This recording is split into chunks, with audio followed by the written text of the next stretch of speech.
क्या आप सोच सकते हैं कि भक्त कभी क्रोधित होकर अपने ही भगवान को श्राप दे सकता है और भगवान भी उस श्राप को स्वीकार कर उसे भोगें? आइए सुनते हैं इस अनोखी कहानी को उसी भक्त द्वारा। नारायण नारायण।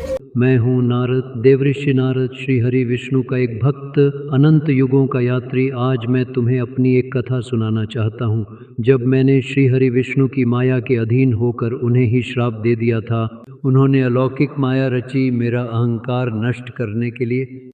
ये अनोखी कथा है मेरे कठोर तप, इंद्र के भय, कामदेव की पराजय और माया के मोह में डूबी एक कथा। हिमालय पर्वत पर एक बहुत ही पवित्र गुफा थी। पास ही गंगा जी अपने सुंदर स्वरूप में बह रही थी। वह परम पवित्र सुंदर आश्रम मेरे मन को बहुत ही सुहावना लगा। उस सुरम्य स्थान को देखकर मेरा मन लक्ष्मी नारायण की भक्ति में लीन हो गया और दक्ष प्रजापति के शाप से मेरी गति जो कहीं भी न ठहरती थी वो भी रुक गई। लेकिन इंद्र, देवों का अधिपति, जब भी यह देखता है कि कोई ऋषि ऐसे स्थिर होकर लोक लालसा से अपरिचित ध्यान में लीन हो जाए तो उसके देव हृदय में भय उत्पन्न हो जाता है। इंद्र के मन में यह डर हुआ कि देवऋषि नारद मेरी पुरी अमरावती का राज्य चाहते हैं। उसने उसी क्षण कामदेव को बुलाकर उसका आदर सत्कार किया और उससे कहा कि मेरे हित के लिए तुम अपने सहायकों सहित नारद की समाधि भंग करने जाओ। जब कामदेव उस आश्रम में आया तब उसने अपनी माया से वहां वसंत ऋतु को उत्पन्न किया। तरह तरह के वृक्षों पर रंग बिरंगे फूल खिल गए, उन पर कोयलें कूकने लगीं और भौरे गुंजार करने लगे। कामाग्नि को भड़काने वाली 3 प्रकार की शीतल, मंद, सुगंधित और सुहावनी हवा चलने लगी। रंभा आदि नवयुवती देवांगनाएं सुरीली तानों पर सुंदर नृत्य करने लगीं। कामदेव अपने इन सहायकों को देखकर बहुत प्रसन्न हुआ और फिर उसने अनेक प्रकार के मायाजाल किए, परंतु कामदेव की कोई भी कला मुझ पर असर न कर सकी। तब कामदेव भयभीत हो गया। लक्ष्मीपति भगवान जिसके बड़े रक्षक हों, कोई भी उसका कुछ अहित नहीं कर सकता। तब अपने सहायकों समेत कामदेव ने बहुत डर कर और अपने मन में हार मानकर बहुत ही दीन वचन कहते हुए मेरे चरण पकड़ लिए। तब भी मेरे मन में तनिक भी क्रोध न आया और मैंने उसे क्षमा कर दिया। देवराज इंद्र की सभा में जाकर उसने मेरी दृढ़ता और सुशीलता और अपनी करतूत सब बातें बताईं, जिसे सुनकर सबके मन में आश्चर्य हुआ और उन्होंने मेरी प्रशंसा करके श्री हरि को प्रणाम किया। महादेव से मिलने पर मैंने यह घटना अत्यंत गर्व से उन्हें कह सुनाई। उन्होंने मुझे अत्यंत प्रिय जानकार एक शिक्षा दी और कहा, जिस तरह यह कथा तुमने मुझे सुनाई है उस तरह भगवान श्री हरि को कभी मत सुनाना। चर्चा भी चले तब भी इसको छिपा जाना। यद्यपि उन्होंने यह बात मेरे हित के लिए ही कही थी, किंतु मुझे यह बात अच्छी नहीं लगी। हरि इच्छा बड्डी ही बलवान है। अब आगे का कौतुक सुनिए। कुछ समय पश्चात हरि गुण गाते हुए मैं लक्ष्मी नारायण से मिलने उनके निवास क्षीर सागर को चला। रमा निवास भगवान उठकर बड़े आनंद से मुझसे मिले। चराचर के स्वामी भगवान हंसकर मुझसे बोले, हे मुनि, आज आपने बहुत दिनों बाद दया की। यद्यपि श्री शिव जी ने मुझे कह रखा था, लेकिन फिर भी मैंने कामदेव का सारा चरित्र श्री भगवान को कह सुनाया। श्री रघुनाथ जी की माया बड़ी ही प्रबल है। जगत में ऐसा कौन जन्मा है जिसे वह मोहित न कर दे। भगवान सब जानकर कोमल वचन बोले, हे मुनिराज, आपका स्मरण करने से दूसरों के मोह, काम, मद और अभिमान मिट जाते हैं। फिर आपके लिए तो कहना ही क्या है।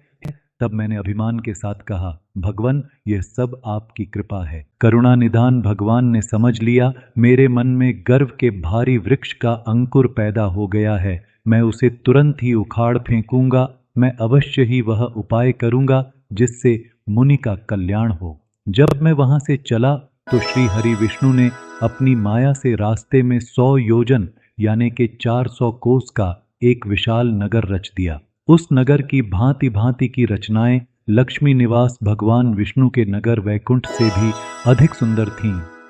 उस नगर में ऐसे सुंदर नर नारी बसते थे मानो बहुत से कामदेव और उसकी स्त्री रति ही मनुष्य शरीर धारण किए हुए हों।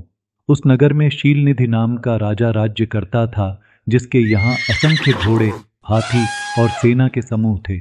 उसका वैभव और विलास 100 इंद्रों के समान था।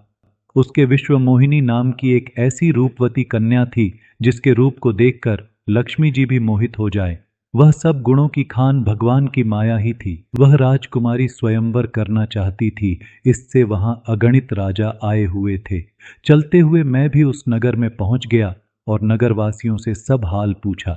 सब समाचार सुनकर मैं राजा के महल में आया। राजा ने पूजा करके मुझे आदर पूर्वक आसन पर बैठाया। फिर राजा ने राजकुमारी को लाकर मुझे दिखलाया और पूछा कि हे नाथ, आप अपने हृदय में विचार कर इसके सब गुण दोष कहिए। उसके रूप को देखकर मेरे मन से वैराग्य चला गया और मैं देर तक उसे देखता रहा।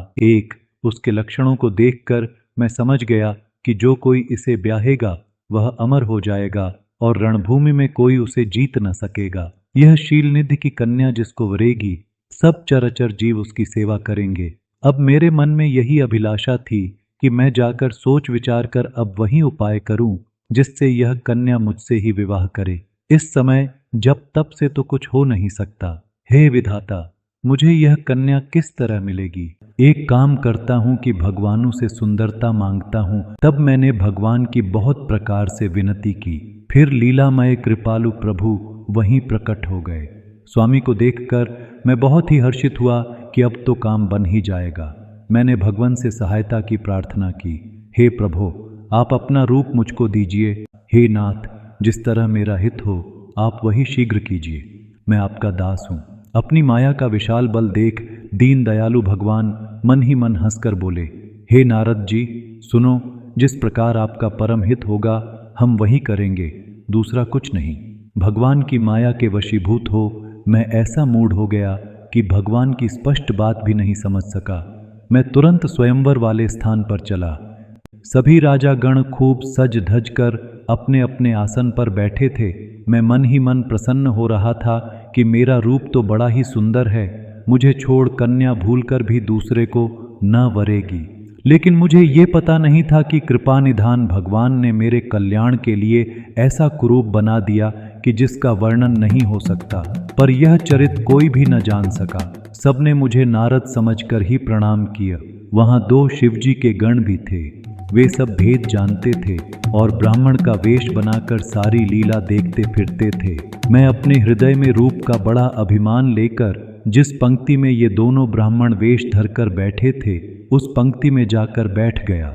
वे मुझे सुना सुनाकर व्यंग्य वचन कहते थे। भगवान ने इनको अच्छी सुंदरता दी है, इनकी शोभा देखकर राजकुमारी रीझ ही जाएगी और इन्हीं को खास तौर से वरेगी। लेकिन श्री हरि विष्णु द्वारा दिए इस विशेष रूप को कोई और नहीं देख पा रहा था। केवल राजकन्या ने ही मेरा वह रूप देखा। मेरा बंदर का सा मुंह और भयंकर शरीर देखते ही कन्या के हृदय में क्रोध उत्पन्न हो गया। जिस ओर मैं अपने रूप के गर्व में फुला बैठा था उस ओर उसने भूलकर भी नहीं ताका। मैं उचक रहा था और छटपटा रहा था। शिवजी के गण मेरी ये दशा देखकर हंस रहे थे। कृपालु विष्णु भगवान भी एक राजा का शरीर धारण कर वहां जा पहुंचे। राजकुमारी ने हर्षित होकर उनके गले में जयमाला डाल दी। लक्ष्मी निवास भगवान दुल्हन को ले गए। सारी राजमंडली निराश हो गई। मोह के कारण मेरी बुद्धि नष्ट हो गई थी।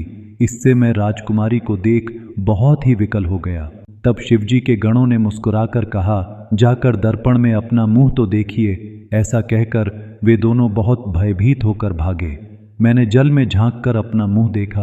अपना रूप देखकर मेरा क्रोध बहुत बढ़ गया और शिवजी के उन गणों को अत्यंत कठोर शाप दिया। तुम दोनों कपटी और पापी जाकर राक्षस हो जाओ। तुमने हमारी हंसी की, उसका फल चखो। अब फिर किसी मुनि की हंसी न करना। मैंने फिर जल में देखा तो अब अपना असली रूप प्राप्त हो गया। तब भी मुझे संतोष नहीं हुआ। मेरे ओंठ फड़क रहे थे और मन में क्रोध भरा था। तुरंत ही मैं भगवान कमलापति के पास चला। भगवान श्री हरि विष्णु बीच रास्ते में ही मिल गए। साथ में लक्ष्मी जी और वही राजकुमारी थीं। देवताओं के स्वामी भगवान ने मीठी वाणी में कहा, हे मुनि, व्याकुल की तरह कहाँ चले? मैंने क्रोधित होकर श्री हरि विष्णु से कठोर वचन कहे, तुम दूसरों की संपदा नहीं देख सकते। तुम्हारे ईर्ष्य और कपट बहुत है। समुद्र मथते समय तुमने शिवजी को बावला बना दिया और देवताओं को प्रेरित करके उन्हें विषपान कराया। असुरों को मदिरा और शिवजी को विष देकर तुमने स्वयं लक्ष्मी और सुंदर कौस्तुभ मणि ले ली। तुम बड़े धोखेबाज और मतलबी हो, सदा कपट का व्यवहार करते हो, सबको ठग लेते हो, शुभ अशुभ कर्म तुम्हें बाधा नहीं देते, अब तक तुमको किसी ने ठीक नहीं किया था। लेकिन अब कि तुमने मेरे जैसे जबरदस्त व्यक्ति से छेड़खानी की है, अतः अपने किए का फल अवश्य पाओगे। जिस शरीर को धारण करके तुमने मुझे ठगा है, तुम भी वही शरीर धारण करो, यह मेरा शाप है। तुमने हमारा रूप बंदर का सा बना दिया था, इससे बंदर ही तुम्हारी सहायता करेंगे। मैं जिस स्त्री को चाहता था उससे मेरा वियोग कराकर तुमने मेरा बड़ा अहित किया है, इससे तुम भी स्त्री के वियोग में दुखी होगे। शाप को सिर पर चढ़ाकर और फिर कृपा निधान भगवान ने अपनी माया की प्रबलता खींच ली। जब भगवान ने अपनी माया को हटा लिया तब वहाँ न लक्ष्मी ही रह गई न राजकुमारी ही। तब मुझे इस घटनाक्रम का आभास हुआ। अत्यंत भयभीत होकर श्रीहरि के चरण पकड़ लिए और कहा, हे शरणागत के दुखों को हरने वाले, मेरी रक्षा कीजिए। हे कृपालु, मेरा शाप मिथ्या हो जाए। तब दीनों पर दया करने वाले भगवान ने कहा कि यह सब मेरी ही इच्छा से हुआ है। मैंने कहा, मैंने आपको अनेक खोटे वचन कहे हैं, मेरे पाप कैसे मिटेंगे?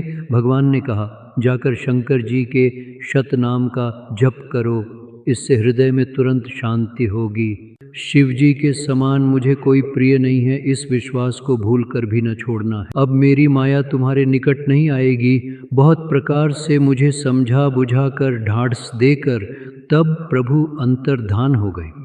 शिवजी के गणों ने जब मुझे मोह रहित और मन में बहुत प्रसन्न होकर मार्ग में जाते हुए देखा, तब वे अत्यंत भयभीत होकर मेरे पास आए और चरण पकड़कर दीन वचन बोले, हे मुनिराज, हम ब्राह्मण नहीं हैं, शिवजी के गण हैं। हमने बड़ा अपराध किया जिसका फल हमने पा लिया। हे कृपालु, अब शाप दूर करने की कृपा कीजिए। मैंने कहा, तुम दोनों जाकर राक्षस तो हो जाओगे, लेकिन तुम्हें महान ऐश्वर्य, तेज और बल की प्राप्ति होगी। तुम अपनी भुजाओं के बल से जब सारे विश्व को जीत लोगे, तब भगवान विष्णु मनुष्य का शरीर धारण करेंगे। श्री हरि के हाथ से तुम्हारी मृत्यु होगी, जिससे तुम मुक्त हो जाओगे और फिर संसार में जन्म नहीं लोगे। इसी श्राप के कारण रामायण की नींव पड़ दी। श्री हरि विष्णु ने अपने अगले अवतार के रूप में श्री राम के रूप में जन्म लिया और श्राप के प्रभाव से सीता जी से वियोग हुआ। कपि के रूप में हनुमान जी और वानरों ने उनका साथ दिया। शिवगणों ने रावण और कुंभकर्ण के रूप में जन्म लिया। इस प्रकार भगवान के अनेकों सुंदर, सुखदायक और अलौकिक जन्म और कर्म हैं। प्रत्येक कल्प में जब जब भगवान अवतार लेते हैं, नाना प्रकार की सुंदर लीलाएं करते हैं। जय श्री राम।